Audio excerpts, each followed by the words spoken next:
Urea ખાતરની અછતની સ્થિતિ યથાવત. અરવલ્લીના ભિલોડામાં લાગી લાઈન. પૂરતા પ્રમાણમાં નહોતું મળતું યુરિયા ખાતર.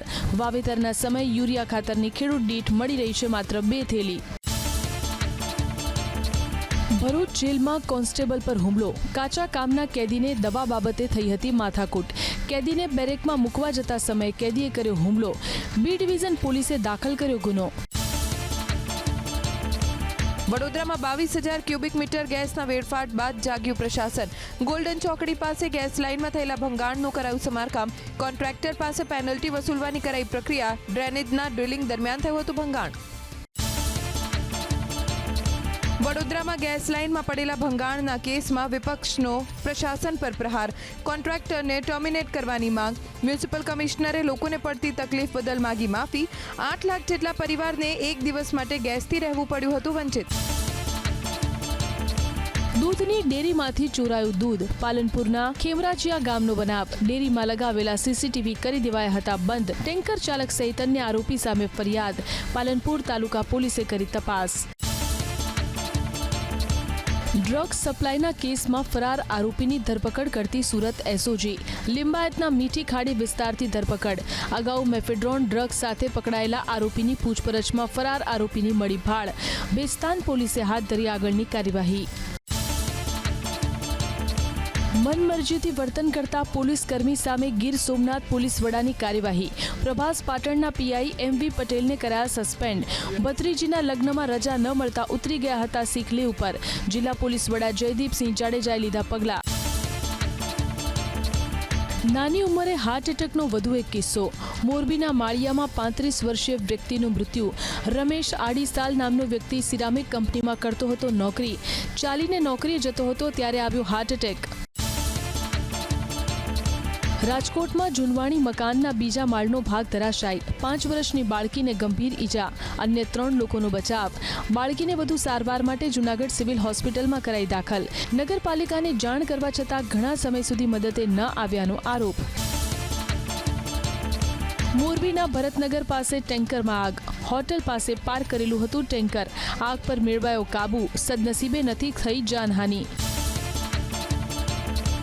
રાજધાની દિલ્હી બાદ અમદાવાદની હવા પણ થઈ રહી છે પ્રદૂષિત. પોશ વિસ્તાર એવા થલતેજમાં એર ક્વોલિટી ઇન્ડેક્સ 298 પર પહોંચ્યો. શાહીબાગ, વસંતનગર, ઉસ્માનપુરા સહિતના વિસ્તારમાં પણ ખરાબ શ્રેણીમાં EQI. શિયાળાની શરૂઆત થતાં જ બગડી અમદાવાદની હવા. ગોંડલના ખેડૂતોની વધી મુશ્કેલી. આવતીકાલે ગોંડલના 4 મગફળી ખરીદી કેન્દ્ર રહેશે બંધ. આમ આદમી પાર્ટીના નેતા જિગીશા પટેલ પર બિનજરૂરી દખલગીરીનો આરોપ. મગફળી કેન્દ્રનો માહોલ બગડતો હોવાનું કારણ આપીને તમામ કેન્દ્ર બંધ રાખવાનો નિર્ણય. જૂનાગઢના કુખ્યાત બુટલેગર ધીરેન કારિયાના જૂનાગઢ શહેરમાં લગાવાયા પોસ્ટર. ધરપકડ વોરંટ બાદ પણ હાથ નથી લાગ્યો ધીરેન કારિયા. એપ્રિલ 2025માં ધીરેન કારિયા સામે દાખલ થયો હતો ગુજસી ટોકનો ગુનો. પોલીસની લોકોને ધીરેન કારિયા વિશે માહિતી આપવા અપીલ. સંસદના શિયાળુ સત્ર પહેલા વિપક્ષ પર પ્રહાર કરતા પ્રધાનમંત્રી મોદી. સંસદમાં મહત્વના મુદ્દા ઉઠાવવાની વિપક્ષને સલાહ. વિપક્ષને નારા લગાવવા માટે બીજી અનેક જગ્યાઓ ઉપલબ્ધ હોવાનો પીએમનો કટાક્ષ. સમગ્ર વિપક્ષ હારને કારણે પરેશાન હોવાનો પ્રધાનમંત્રીનો તર્ક. પ્રધાનમંત્રીના વિપક્ષ પર પ્રહારનો પ્રિયંકા ગાંધીએ આપ્યો જવાબ. પ્રિયંકા ગાંધીએ મુદ્દા પર બોલવાને ગણાવ્યો લોકતંત્રનો અધિકાર.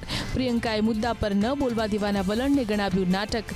પ્રદૂષણ અને SIRને ગણાવ્યા ગંભીર મુદ્દા.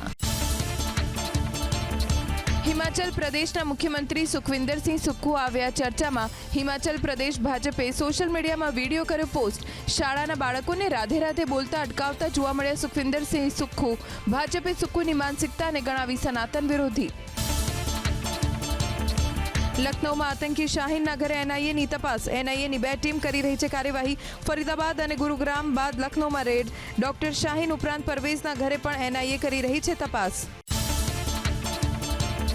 મધ્યપ્રદેશના દતિયાથી સામે આવ્યું આતંકી કનેક્શન. દિલ્હી પોલીસે વિકાસ પ્રજાપતિ નામના યુવાનની કરી હતી ધરપકડ. થોડા સમય પહેલા ગુરદાસપુર ગ્રેનેડ એટેકમાં સામેલ હતો વિકાસ પ્રજાપતિ. પાકિસ્તાનના શહેજાદ ભાટીની ધરપકડમાં થયો હતો આતંકી મોડ્યુલનો ખુલાસો. દિલ્હી બ્લાસ્ટ કેસમાં એનઆઈએની સઘન તપાસ, ધરપકડ કરાયેલા મૌલવી ઇરફાનના ઘરે પાડી રેડ. બીજી તરફ આતંકી આદિલ અને મુઝમ્મિલના પુલવામા સ્થિત નિવાસ સ્થાને પણ એનઆઈએનું સર્ચ ઓપરેશન. જૈશના વ્હાઇટ કોલર ટેરર મોડ્યુલ સાથે સંકળાયેલા દસ્તાવેજની કરાઈ તપાસ. મુંબઈમાં હવાની ગુણવત્તા ખરાબ શ્રેણીમાં અનેક વિસ્તારમાં એર ક્વોલિટી ઇન્ડેક્સ 200 પાર. પ્રદૂષણ પ્રભાવિત વિસ્તારમાં ગ્રેપ 4ના નિયમ કરાયા લાગુ. મજગાંવ, મલાડ, બોરીવલી ઈસ્ટ, પવઈ, અંધેરી ઈસ્ટ અને મુલુંડ સહિતના વિસ્તારમાં હવા છે પ્રદૂષિત. દિલ્હીમાં બીએમડબલ્યુ ચાલકે કરેલા જીવલેણ અકસ્માતમાં અંતે ગુનો દાખલ. દિલ્હીના વસંતકુંજ વિસ્તાર પાસે થયો હતો અકસ્માત. મૂળ ચમોલીના 23 વર્ષીય યુવકનું થયું હતું મૃત્યુ. અન્ય 2 યુવકને પહોંચી હતી ગંભીર ઈજા. શ્રીલંકામાં ચક્રવાતી તોફાન દિત્વાહનો પ્રકોપ યથાવત. મૃતકોની સંખ્યા 334 પર પહોંચી. તમિલનાડુમાં 3 લોકોના મૃત્યુ. તેજ પવનની સાથે ભારે વરસાદ પડવાથી રેડ એલર્ટ કરાયું જાહેર.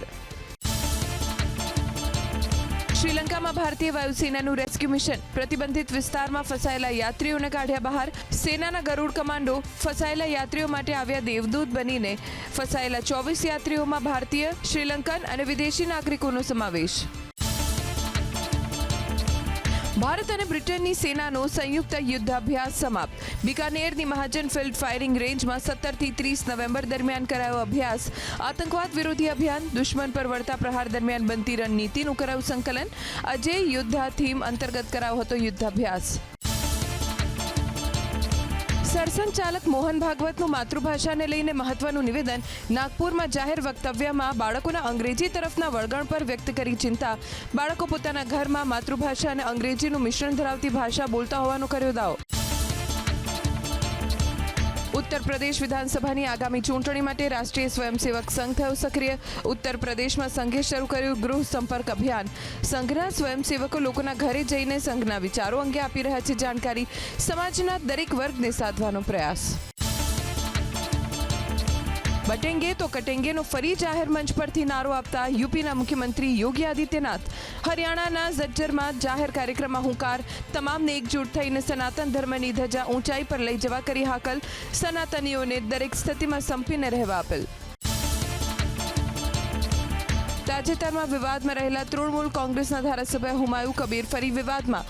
પશ્ચિમ બંગાળમાં બાબરી મસ્જિદ બનાવવાની ફરી કરી માંગ. મુર્શિદાબાદમાં 6 ડિસેમ્બરે બાબરી મસ્જિદની આધારશિલા રાખવાની તૈયારી હોવાનો કર્યો દાવો. રાજ્યમાં 18 થી 25 ડિસેમ્બર દરમિયાન માવઠાની સંભાવના. 7 ડિસેમ્બર બાદ ઠંડીનું જોર વધવાની હવામાન નિષ્ણાતની આગાહી. ડિસેમ્બર મહિનાના મોટાભાગના દિવસોમાં લઘુત્તમ તાપમાન 15 ડિગ્રીથી નીચે રહેવાની શક્યતા. રેતી ખનન કરી બેફામ દોડતા ડમ્પર વિરુદ્ધ ચોટીલા જસદણ હાઈવે પર પ્રાંત અધિકારીની જબરદસ્ત કાર્યવાહી. રોયલ્ટી પાસ વગરના તેમજ ઓવરલોડ અને ગેરકાયદે રેતી ભરી દોડી રહેલા 8 ડમ્પર્સને લખણકા ગામ નજીક હોટેલ પાસેથી કરાયા જપ્ત. રાજકોટ શહેર એસઓજીનું અલગ અલગ વિસ્તારમાં સરપ્રાઇઝ ચેકિંગ. શહેરના વિવિધ વિસ્તારમાં આવેલા પાનના ગલ્લા અને કેફેમાં તપાસ. નશાકારક પદાર્થના વેચાણને લઈને એસઓજીની સરપ્રાઇઝ વિઝિટ. તપાસ દરમિયાન શું મળ્યું તેની નથી અપાઈ જાણકારી. વડોદરામાં યુનિટી માર્ચમાં નાયબ મુખ્યમંત્રી હર્ષ સંઘવીની ઉપસ્થિતિ. ભરૂચ નેશનલ હાઈવે પર પહોંચેલી માર્ચમાં મોટી સંખ્યામાં જોડાયા ભાજપના નેતા અને કાર્યકરો. હાઈવે નજીક આવેલા પોર ગામની પણ હર્ષ સંઘવી લેશે મુલાકાત. મહેસાણામાં કરાયું અનોખું કન્યાદાન. ઉમિયાધામ સોસાયટીમાં પિતાએ દીકરીને ગાય અને વાછરડાનું કર્યું દાન. સનાતન ધર્મની પરંપરા જીવંત રાખવા પિતાની પહેલ. અત્યાર સુધીની એસઆઈઆરની કામગીરીમાં સામે આવી રસપ્રદ જાણકારી. 2022 બાદ રાજ્યમાંથી 20 લાખ મતદાતાઓનું કાયમી સ્થળાંતર. મૃત્યુ પામેલા 14,96,000થી વધુ નામ પણ હાલની મતદાર યાદીમાં હતા સામેલ. અમદાવાદમાં ડીઓ કચેરીના વિભાજનનો મોટો વિવાદ. કોર્પોરેશન વિસ્તાર મુજબ પૂર્વનું વિભાજન ન થતા સંચાલકોની ઉગ્ર રજૂઆત. અમદાવાદમાં ગ્રામ્ય, પૂર્વ અને પશ્ચિમ એમ 3 કચેરી થઈ જતા અંતે સરકારે કમિટીની રચના કરવાનો કર્યો નિર્ણય. JEEની મેઇન રજિસ્ટ્રેશન બાદ આજથી 2 દિવસ માટે ખુલશે કરેક્શન વિન્ડો. ઉમેદવારો નામ, શહેર, પરીક્ષાનું માધ્યમ તેમજ આધાર વિગતોમાં કરી શકશે ફેરફાર. જાન્યુઆરીમાં લેવાનારી પરીક્ષા માટે રજિસ્ટ્રેશન પ્રક્રિયા થઈ ચૂકી છે પૂર્ણ. જીટીયુની મંજૂરી સિવાય ટેકનિકલ કોલેજ હવે નહીં આપી શકે વિદેશી વિદ્યાર્થીઓને પ્રવેશ. કાઉન્સિલમાંથી સુપર ન્યુમરી સીટની મંજૂરી બાદ જ વિદેશી વિદ્યાર્થીઓને મળશે પ્રવેશ. વર્ષ 2026-27 પ્રવેશના નિયમોમાં જીટીયુ લાગુ કરશે ફેરફાર. દેશની વિવિધ આઈઆઈએમમાં પ્રવેશ માટે લેવાય કોમન એડમિશન ટેસ્ટ કેટનું પેપર આ વર્ષે એકંદરે અઘરું રહેવાથી કટ ઓફ માર્ક નીચે જવાની શક્યતા. એક્ઝામની પેટર્નમાં ફેરફાર નહીં પણ અગાઉના વર્ષ કરતાં અઘરું રહ્યું પેપર. 2,58,000 વિદ્યાર્થીઓએ આપી પરીક્ષા. ક્રિસમસ અને ન્યૂ યરના વેકેશન પહેલા જ અમદાવાદ ગોવાનું વધ્યું એરફેર. અમદાવાદથી ગોવાનું વન વે એરફેર પહોંચ્યું 18,000. અમદાવાદથી દુબઈ, થાઇલેન્ડ અને વિયેતનામના એરફેરમાં પણ ડબલ કરતાં વધુનો વધારો. ટ્રેનના નોન એસી સ્લીપર કોચમાં પણ બેડ સીટ અને પિલો પૂરું પાડવાની તૈયારી. ₹50 ચાર્જ કરી 10 એક્સપ્રેસ ટ્રેનમાં સુવિધા આપવાની દક્ષિણ રેલવેની તૈયારી. ચોમાસા અને શિયાળામાં નોન એસીમાં સફર કરતા મુસાફરોને થશે લાભ. દિવાળીના તહેવારો દરમિયાન અલગ અલગ ઠેકાણેથી લેવાયેલા 525 વસ્તુ પૈકીના સેમ્પલ પૈકી 8 સેમ્પલ ફેલ ગયા, છતાં વેપારીઓ સામે કોઈ કાર્યવાહી નહીં. સર્વેલન્સ હોવાથી કોઈ કાર્યવાહી ન કરાયાનો મ્યુનિસિપલ કોર્પોરેશનનો જવાબ. જાગૃત નાગરિકે કરેલી આરટીઆઈમાં થયો ખુલાસો.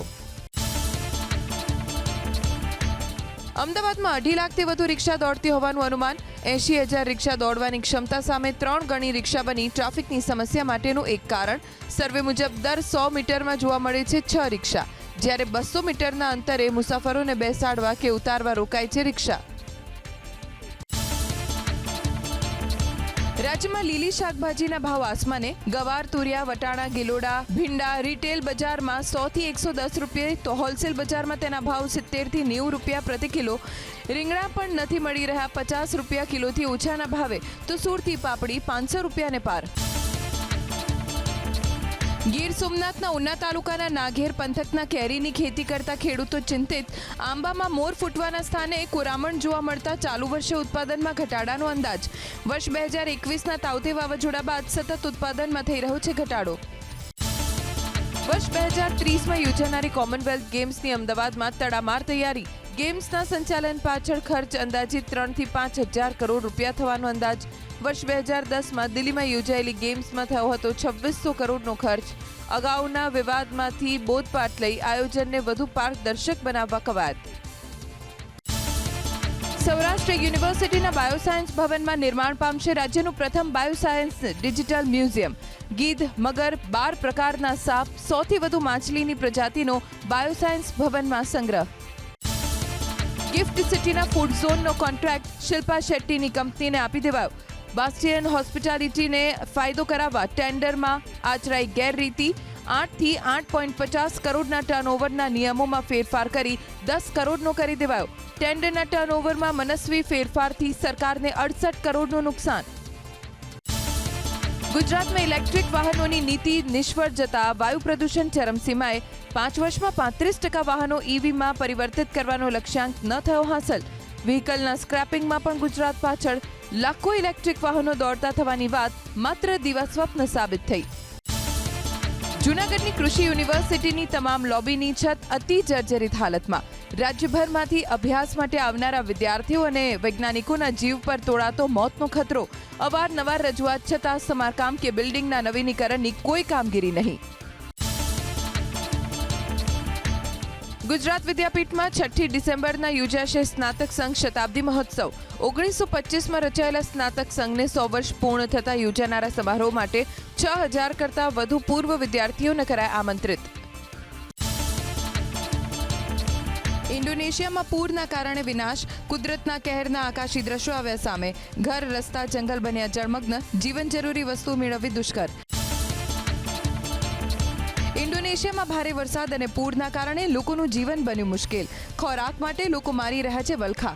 હેલિકોપ્ટરથી પહોંચાડાઈ રહી છે રાહત સામગ્રી. પૂર અને વરસાદથી અનેક લોકોની છત પણ છીનવાઈ. ઇન્ડોનેશિયાના સુમાત્રા ટાપુ પર ભૂસ્ખલન. અનેક ઘર દટાયા કાટમાળ નીચે. રાહત બચાવની ટીમ લાગી કામે. મશીનરી અને સાધનના અભાવે રેસ્ક્યુ ટીમને પડી રહી છે પારાવાર મુશ્કેલી. યુરોપિયન દેશ ગ્રીસમાં પણ હિમવર્ષા. માઉન્ટ ઓલિમ્પસ પર્વત પર તેજ ગતિના પવન સાથે થઈ હિમવર્ષા. ગ્રીસનો સૌથી ઊંચો પર્વત છે માઉન્ટ ઓલિમ્પસ. પર્વત પર જોવા મળ્યા હિમ તોફાનના દ્રશ્યો. ન્યૂયોર્કમાં બરફવર્ષાની ચેતવણી. 1 ફૂટ સુધી બરફ પડવાની હવામાન વિભાગે વ્યક્ત કરી આગાહી. લેવિસ કાઉન્ટી સહિતના વિસ્તારોમાં પણ ભારે હિમવર્ષાની ચેતવણી. રશિયા યુક્રેન વચ્ચે યુદ્ધ રોકવાના પ્રયાસો ચાલુ. રાષ્ટ્રપતિ ડોનાલ્ડ ટ્રમ્પના ઉચ્ચ અધિકારીઓએ ફ્લોરિડામાં આ મુદ્દા પર કરી ચર્ચા. ટ્રમ્પે યુદ્ધ રોકવા માટે 28 મુદ્દાનો શાંતિ પ્રસ્તાવ કર્યો રજૂ. યુક્રેનના પ્રતિનિધિ મંડળે US secretary of state Marco રૂબિયો સાથે કરી મુલાકાત. રશિયા યુક્રેન યુદ્ધના શાંતિ કરારને લઈ મહત્વની ચર્ચા. બેઠક સકારાત્મક રહી અને કાર્યો વિસ્તારમાં બાકી હોવાની પણ રૂબિયોએ કરી વાત. અમેરિકાના પૂર્વ રાષ્ટ્રપતિ જો બાઇડન પર ફરી પ્રહાર કરતા ડોનાલ્ડ ટ્રમ્પ. બાઇડન સરકારે કરેલી ભૂલને ગણાવી ગંભીર. ટ્રમ્પે પોતાના સોશિયલ મીડિયા એકાઉન્ટ ટ્રુથ સોશિયલમાં કરી પોસ્ટ. ખરાબ ચરિત્રના લોકોને અમેરિકામાંથી સત્વરે દૂર કરવાની કરી હાકલ. વેનેઝુએલા પર દબાણ વધારવાનો અમેરિકાનો વધુ એક પ્રયાસ. વેનેઝુએલા પર હુમલો કરવાની ટ્રમ્પની તૈયારી. તમામ એરલાઇન્સ, પાયલટ, ડ્રગ્સ ડીલર અને માનવ તસ્કરોએ વેનેઝુએલા અને તેની આસપાસનો એરસ્પેસનો ઉપયોગ નહીં કરવા ટ્રમ્પની તાકીદ. H-1B વિઝાને લઈને અમેરિકાની નીતિ વિરુદ્ધ. એલન મસ્ક ભારતના સમર્થનમાં. ભારતીયોના ટેલેન્ટનો વર્ષોથી અમેરિકાએ ફાયદો ઉઠાવ્યો હોવાથી H-1B વિઝા પરના નિયંત્રણોની મસ્કે કરી ટીકા. કુશળ વ્યક્તિઓની અછત હોવાથી તેમના સિવાય કામને ગણાવ્યું અશક્ય. બલુચિસ્તાન અને પાકિસ્તાન વચ્ચે ઉગ્ર ઘર્ષણ યથાવત. બલુચ લિબરેશન ફ્રન્ટનો નાકુંદી વિસ્તારમાં આત્મઘાતી હુમલો. ફ્રન્ટિયર કોર્પ્સના મુખ્યાલય પાસે કર્યો હુમલો. મુખ્યાલયમાં રોકાયા હતા ખનીજ પ્રોજેક્ટ સાથે જોડાયેલા વિશેષજ્ઞો. ફ્રાન્સમાં વિશ્વવિખ્યાત રૂબેન્સનું પેઇન્ટિંગ 2.3 મિલિયન યુરોમાં વેચાયું. 4 સદીથી ગુમ હતું રૂબેન્સનું ચિત્ર. પેરિસના ખાનગી ટાઉન હાઉસમાંથી મળી આવ્યું હતું દુર્લભ પેઇન્ટિંગ. હરાજીમાં ઉપજ્યા 2.3 million euro. ભારતીય રિઝર્વ બેંક દેશના મધ્યમ વર્ગને આપી શકે છે મોટી રાહત. નિષ્ણાતોના મતે આરબીઆઈ ફરીથી રેપો રેટમાં 25 બેઝિસ પોઈન્ટ એટલે કે 0.25% કરી શકે છે ઘટાડો. 3 ડિસેમ્બરથી આરબીઆઈની મોનિટરી પોલિસી કમિટીની શરૂ થશે બેઠક. 5મી ડિસેમ્બરે સવારે 10 વાગે રેટ સેટિંગ પેનલના નિર્ણયોની કરશે જાહેરાત. જીડીપીના બૂસ્ટર ડોઝથી શેરબજારને ફાયદો. માર્કેટમાં રોકાણકારોને 3 લાખ કરોડનો ફાયદો. રિટેલ સેક્ટરમાં આવી તેજી. ઘરેલું રોકાણકારોએ કરી 4,148 કરોડની ખરીદી. વિદેશી રોકાણકારોએ શેરબજાર માટે ફરી ખોલી તિજોરી. નવેમ્બરમાં ભારતીય માર્કેટમાં 4,000 કરોડથી વધુનું નેટ રોકાણ કરતા વિદેશી રોકાણકાર. બીજી તરફ ઇક્વિટી માર્કેટમાંથી રોકાણકારોએ પાછા ખેંચ્યા 3,765 કરોડ. ઘટાડા બાદ ફરી વધી શકે છે બિટકોઇનનો ભાવ. ગ્લોબલ ફાઇનાન્શિયલ સર્વિસ ફર્મનો દાવ. વધુ પડતું વેચાણ અને સિઝનલ પેટર્નના કારણે ફરી ભાવ વધવાની શક્યતા. હાલ બિટકોઇન $92,451 સપાટીએ. આગામી દિવસોમાં $1,00,000 સુધી પહોંચી શકે છે ભાવ. ચીનના અર્થતંત્ર માટે મુશ્કેલીનો સમય યથાવત. સતત 8 મહિનાથી ઉત્પાદન ક્ષેત્રે મંદી. ચીનના જ આંકડા મંત્રાલયે જાહેર કર્યા આંકડા. ચીનના રિયલ એસ્ટેટમાં પણ મંદીનો માહોલ. અમેરિકા સાથેનો ટેરિફ વોર છે મુખ્ય કારણ. મુકેશ અંબાણીની સંપત્તિને લઈને નીકળ્યું રસપ્રદ તારણ. 10.14 લાખ કરોડની નેટવર્થના છે માલિક. કોઈ પણ આવક વગર રોજ 5 કરોડ રૂપિયાનો ખર્ચ કરે તો પણ આવનારા 555 વર્ષ સુધી નહીં ખૂટે મુકેશ અંબાણીની સંપત્તિ. ભારત દક્ષિણ આફ્રિકાની વન ડે સિરીઝની વચ્ચે બીસીસીઆઈએ બોલાવી મહત્વની બેઠક. ભવિષ્યમાં તમામ ફોર્મેટ માટે એક ટીમ તૈયાર કરવાના મુદ્દે ચર્ચા. ટીમની પસંદગી અને કમ્યુનિકેશન ગેપને દૂર કરવાના મુદ્દે થશે મંથન. સિનિયર ખેલાડીઓના ટીમ મેનેજમેન્ટ સાથેના ટકરાવની પણ થશે વાત. સૈયદ મુશ્તાક અલી ટ્રોફીમાં બંગાળ સામે અભિષેક શર્માએ રચ્યો ઇતિહાસ. 16 છગ્ગા સાથે 32 બોલમાં જ ફટકારી સેન્ચુરી. 12 બોલમાં જ 50 ફટકારી યુવરાજ સિંહની કરી બરાબરી.